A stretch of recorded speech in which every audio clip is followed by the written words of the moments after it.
O lobby foi admitido pelo Ministério do Trabalho como uma atividade profissional e agora faz parte do cadastro oficial das ocupações legalmente reconhecidas. Apesar disso, a profissão de lobista segue sem ter uma regulamentação específica. Um projeto para normatizar o lobby está há 10 anos esperando para ser votado no Congresso. Nesta sala da Fundação Getúlio Vargas de São Paulo, os estudantes aprendem a fazer lobby.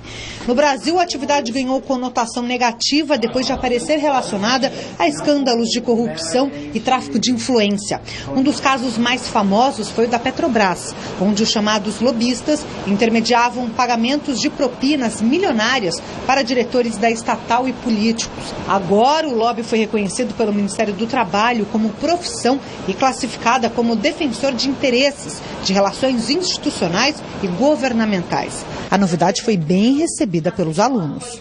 Quanto mais profissionais levando as suas informações a partir dos seus interesses, mais legítima e mais democrática vai ser a decisão desse tomador. A gente tem que entender que lobby é defesa de interesses junto a membros do poder público que podem tomar uma decisão. Todos nós, todo ser humano tem um interesse. E a gente defende, não defende esse interesse? O lobista não tem uma formação específica. Ele é um profissional que tem muitas informações da empresa ou do setor em que atua e usa os dados junto ao poder público em busca de oportunidades. Em democracias já consolidadas, como a norte-americana, por exemplo, a regulamentação da atividade existe desde a década de 40. No Brasil, a profissão foi reconhecida, mas ainda não foi normatizada. Quando um representante da indústria farmacêutica vai a uma clínica dentária ou a um hospital para apresentar os produtos, ele está fazendo lobby. Um projeto para regular a atividade aguarda há mais de 10 anos para ser votado no Congresso, ainda sem previsão para entrar em pauta.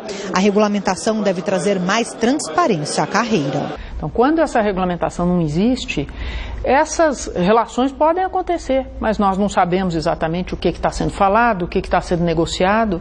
Então, quando se regulamenta, passa a haver uma série de obrigações, uma série de coisas que se pode fazer e que se não pode e que não se pode fazer.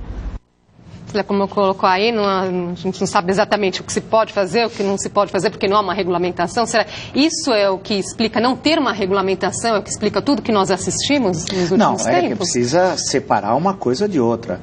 Uma coisa é o petrolão, outra coisa é lobby. São coisas totalmente diferentes. O petrolão, o maior desvio de recursos públicos da história da humanidade, é patrocinado por um partido político. Isso é uma coisa. Uma organização criminosa travestida em partido político, cujo chefe logo vai para a cadeia, né? De acordo com a decisão da 8ª turma do TRF da 4ª região, que é o Luiz Inácio Lula da Silva, o criminoso de São Bernardo do Campo. Isso é uma coisa. Lobby é outra coisa. Lobby, por exemplo, o DIAP. O que é o DIAP que existe lá em Brasília? É um lobby. É ilegítimo? Não, é legítimo. Acompanha o trabalho parlamentar e publica o que os deputados e senadores votaram de acordo com o interesse dos sindicatos ou contra o interesse dos sindicatos, segundo a avaliação do DIAP. Isso é ilegítimo? Não. Então, isso existe em outras democracias. Foi citado o exemplo dos Estados Unidos. Você tem uma coisa regulamentada, aquele é um lobby dos sindicatos, esse hipoteticamente da indústria farmacêutica, esse é disso, esse daquilo, esse de grupos indígenas. Como existe lobbies informais. O Congresso Nacional diariamente recebe comissões de pessoas que têm interesse, de grupos empresariais, de trabalhadores, não importa de que seja, que vai conversar com os parlamentares. Isso faz parte da democracia. O parlamentar que quiser recebê-los, recebe. O senador, o deputado é o senador. Outra coisa é entender lobby como suborno. Não é isso. Vamos deixar claro. Suborno é uma coisa, um grupo de pressão organizado de forma legítima, transparente, é outra. E esse projeto justamente regulamenta essa ação transparente, organizada, de um grupo, como existe em todas as democracias, como tem no Brasil hoje. Só que isso não é formalizado. Tanto que do lado de trabalhadores, como de empresários e de outros interesses da sociedade. Regulamentar vai tornar mais transparente, então? Olha, o que tem que ser em vista, seja com a profissão regulamentada, ou seja, nessa fase onde há um registro para exercício da atividade, o que fica proibido fazer nessa atividade?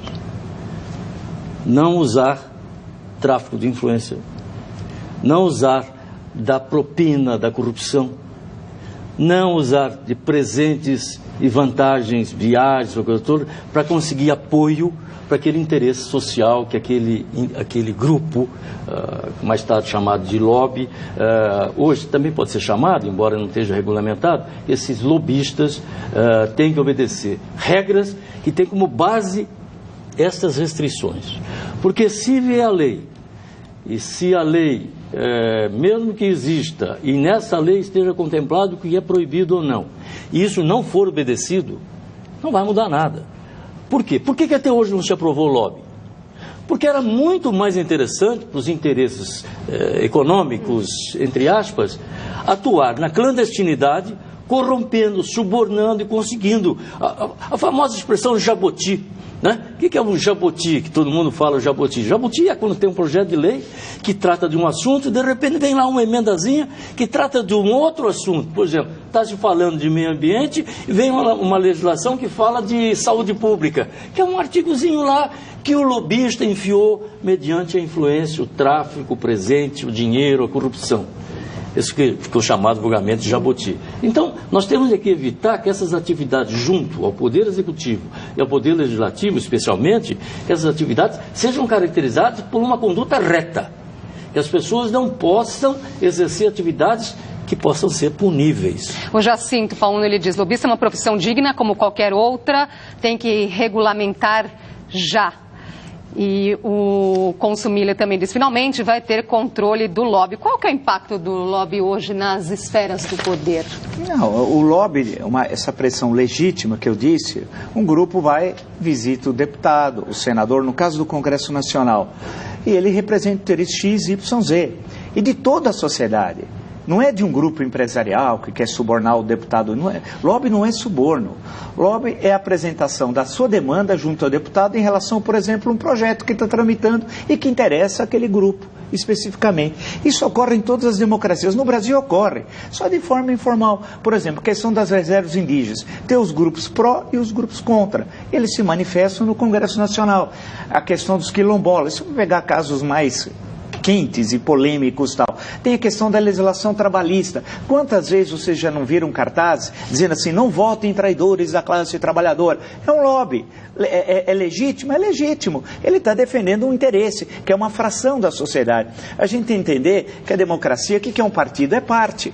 Né? O lobby representa um fragmento daquela sociedade organizado, transparente, deve ter registro, certamente, a lei deve prever isso, um registro daquilo e é um acompanhamento, isso é absolutamente legítimo. O Petrolão, esses outros escândalos, isso é uma outra história que não tem nada a ver com lobby, isso tem a ver com corrupção. Tem nos Estados Unidos, só para terminar, só para completar, só no Senado americano tem 11 mil lobistas cadastrados, no Senado americano. As claras atuam, representam interesses, consolidados ou não consolidados, buscam mudanças na legislação, tudo isso às claras. Agora, aqui no Brasil, nós temos que ter atividade às claras. Hoje, nós vamos ter... existe uma entidade chamada Classificação Brasileira de Ocupações. É com base nesse CBO que vão ser registrados os atuais lobistas. Já existem nessa entidade, abrigados lá,